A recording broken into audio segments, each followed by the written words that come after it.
అన్నపూర్ణగా పేరుగాంచిన ఈ నేలపై ఒకప్పుడు రైతే రాజు. కానీ ఇప్పుడు పరిస్థితి మారిపోయింది. కన్నీళ్లు కష్టాలకు ప్రతిరూపంగా కనిపిస్తున్న అన్నదాత ఆ పదులు ఆత్మహత్యలకు పర్యాయపదమై పోయాడు. ఈ పరిస్థితులను మార్చేందుకు ప్రభుత్వం నుంచి ఏమాత్రం చర్యలు కనిపించకపోవడంతో అన్నదాతలు ఆందోళన బాట పడుతున్నారు. ఇప్పటికే పంట విరామం ద్వారా నిరసన వ్యక్తం చేసిన రైతన్న ఇప్పుడు మహా పాదయాత్ర చేస్తున్నాడు. తూర్పుగోదావరి జిల్లా బెండమూర్లంకలో మొదలైన ఈ యాత్ర 2000 కిలోమీటర్ల మేర సాగి మార్చి 29న తిరుపతి బహిరంగ సభతో ముగియనుంది. వ్యవసాయాన్ని ఆదుకునేందుకు తీసుకోవాల్సిన చర్యలను ప్రభుత్వం దృష్టికి తీసుకుపోవడమే తమ ఉద్దేశమంటున్న రైతులు విధానాలు మారే వరకు పోరు కొనసాగుతుందని చెబుతున్నారు. హలం పట్టాల్సిన చేతులను పిడికిలి బిగించే స్థితికి తీసుకువచ్చిన ప్రభుత్వాలు ఇప్పటికైనా మారతాయా లేదో వేచి చూడాలి.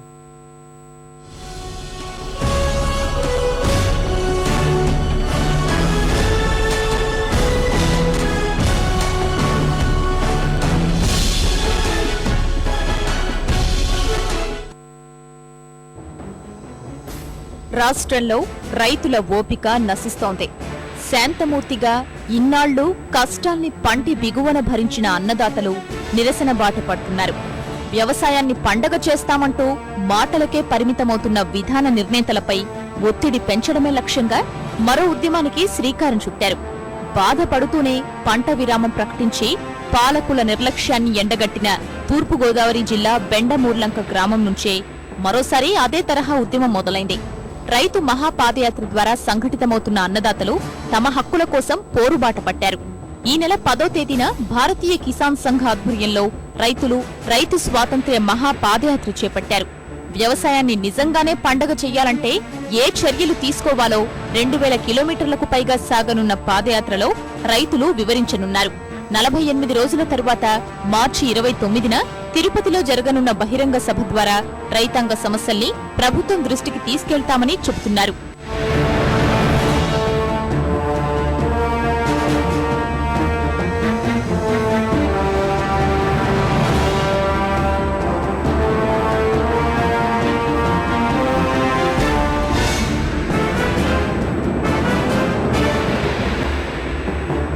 రైతులు తాము పండించిన పంటలకు లాభసాటి ధరలు నిర్ణయించుకునే స్వేచ్ఛని స్వతంత్రాన్ని ఈ యొక్క 60 సంవత్సరాల స్వతంత్ర భారతంలో లభించలేదు. కాబట్టి ఆ విధంగా రైతు పండించిన ఉత్పత్తులకు రైతే ధరలు నిర్ణయించుకునే స్వేచ్ఛని స్వతంత్రాన్ని కల్పించాలని పూర్వ పశ్చిమాంధ్రప్రదేశ్లో భారతీయ కిసాన్ సంఘం గ్రామాన పర్యటన చేస్తూ రైతులను చైతన్యవంతం చేయడం కోసం ఈ యొక్క కార్యక్రమాన్ని చేపట్టింది.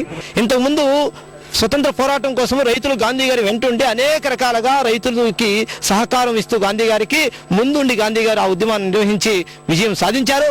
అదే విధంగానే అదే రైతాంగం ఈ రోజున మన యొక్క దేశీయుల మీద మన పరిపాలకుల మీద మరో స్వతంత్ర పోరాటం పేరుతో పాదయాత్రని చైతన్యవంతం చేయడం కోసం రైతులను చైతన్యవంతం చేయడం కోసం పాదయాత్ర చేస్తున్నాం. పాలకుల నిర్లక్ష్యం వల్ల ఆత్మస్థైర్యం కోల్పోతున్న అన్నదాతలో విశ్వాసం నింపడమే లక్ష్యంగా రైతు మహాపాదయాత్ర జరగనుంది. ఇందులో భాగంగా యాత్రలో ఎదురయ్యే గ్రామాల్లోని ముఖ్య కూడళ్లలో రైతులతో సమావేశం కానున్నారు. రైతు రాజు కావాలంటే తాము చేస్తున్న పలు సూచనలకు ప్రభుత్వం స్పందించాలని పాదయాత్రలో రైతులు డిమాండ్ చేస్తున్నారు. రైతుకు ఆర్థిక భద్రత కల్పించడం సహా పంటకు ధర నిర్ణయించుకునే హక్కు కట్టబెట్టాలని స్పష్టం చేస్తున్నారు. వ్యవసాయ ఉత్పత్తుల ధరల నిర్ణాయక కమిటీలో రైతు సంఘాల ప్రతినిధులకు ప్రాతినిధ్యం కల్పించాలని రైతు పాదయాత్ర డిమాండ్ చేస్తోంది. పండించిన పంటను ఎక్కడైనా అమ్ముకునే స్వేచ్ఛ రైతుకు ఇవ్వడం సహా స్వామినాథన్ కమిషన్ సిఫార్సులు అమలు చేయాలనే డిమాండ్లను రైతు మహాపాదయాత్ర చేస్తోంది.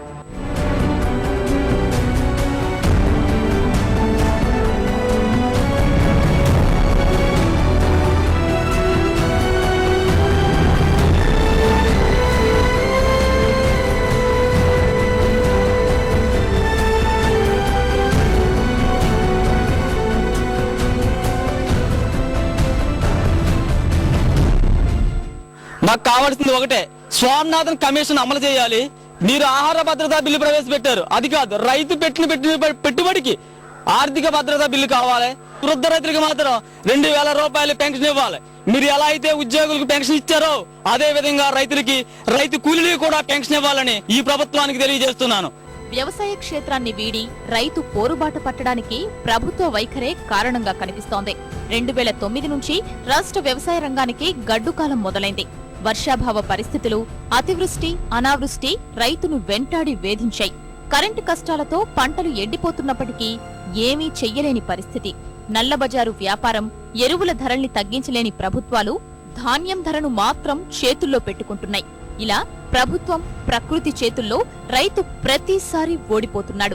రాష్ట్ర ప్రభుత్వం గత సంవత్సరం ధాన్యానికి మద్దతు రేటు 2457 రూపాయలు క్వింటాల్కి కేంద్రాన్ని సిఫార్సు చేసింది.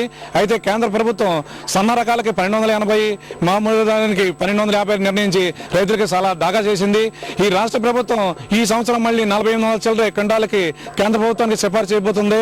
ఇవన్నీ కంటి తుడుపు చర్యగా ప్రభుత్వం చేతులు దులుపుకుని రేట్లు సిఫార్సు చేసి మా బాధ్యత తీరిపోయిందని చేస్తుంది. కాబట్టి ఇప్పటికైనా కళ్ళు తెరిచి ప్రభుత్వం రైతులకి లాభం చేసేలాగా నిర్ణయాలు తీసుకోవాలని ఈ మహాపాదయాత్ర ద్వారా మేము ప్రభుత్వాన్ని డిమాండ్ చేయదలుచుకున్నాం. రైతులకు పరిహారం ఇస్తామంటున్న ప్రభుత్వాలు పరిహాసం చేస్తున్నాయి. వరదల వల్ల నష్టపోయిన ప్రతిసారి నామమాత్రంగా ఇచ్చే ఇన్పుట్ సబ్సిడీ కష్టకాలంలో చేతికి చేరడం లేదు. పంట విరామం, రైతు మహాపాదయాత్ర మొదలైన తూర్పు గోదావరి జిల్లా విషయమే తీసుకుంటే 156 కోట్ల రూపాయల నీలం తుపాను పరిహారం ఇప్పటికీ రైతుకు అందలేదు. ఒకనాడు 100 ఎకరాలు ఉన్న ఆసామి ఇవాళ కూలికి వెళుతున్న గడ్డు పరిస్థితి దాపురించింది. వేల క్యూసెక్కుల నీరు సముద్రంలోకి వెళ్లిపోతున్నప్పటికీ కళ్లప్పగించి చూడడం తప్ప చేసేదేమీ లేదు. వట్టిపోతున్న ఎత్తిపోతల పథకాల్ని మరమ్మతులు చేయించే దిక్కు కూడా రాష్ట్రంలో లేదు.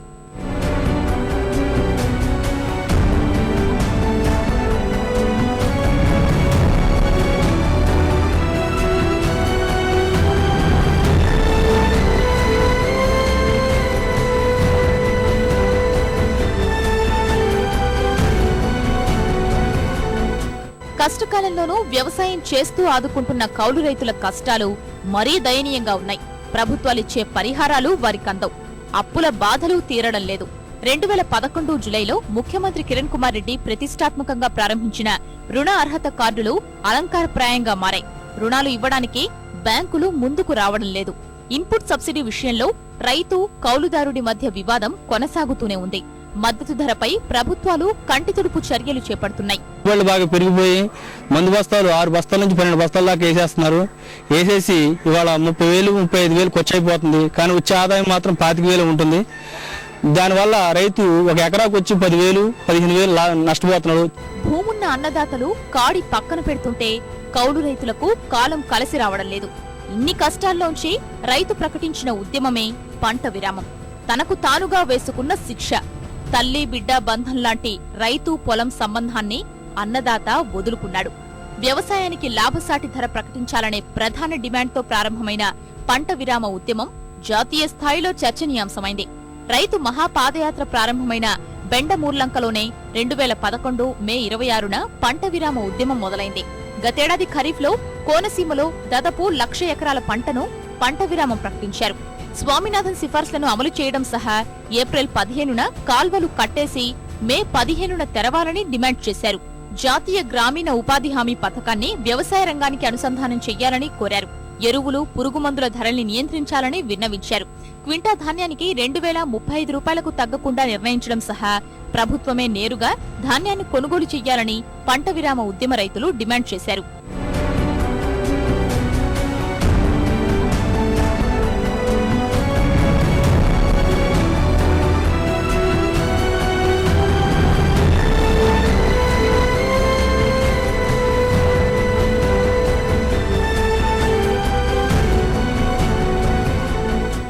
జాతీయ స్థాయిలో చర్చకు దారితీసిన పంట విరామ ఉద్యమ ఫలితాల్ని మాత్రం రైతులు పూర్తి స్థాయిలో పొందలేకపోయారు.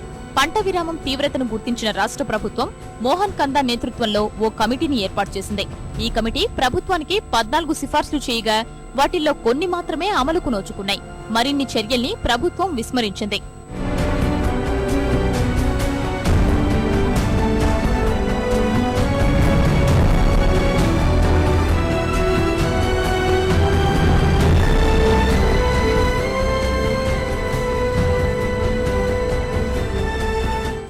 వ్యవసాయం అంటే ప్రభుత్వానికి ఎంత చిన్న చూపో నత్తనడకన సాగుతున్న వ్యవసాయ యాంత్రీకరణ చూస్తేనే అర్థమవుతోంది.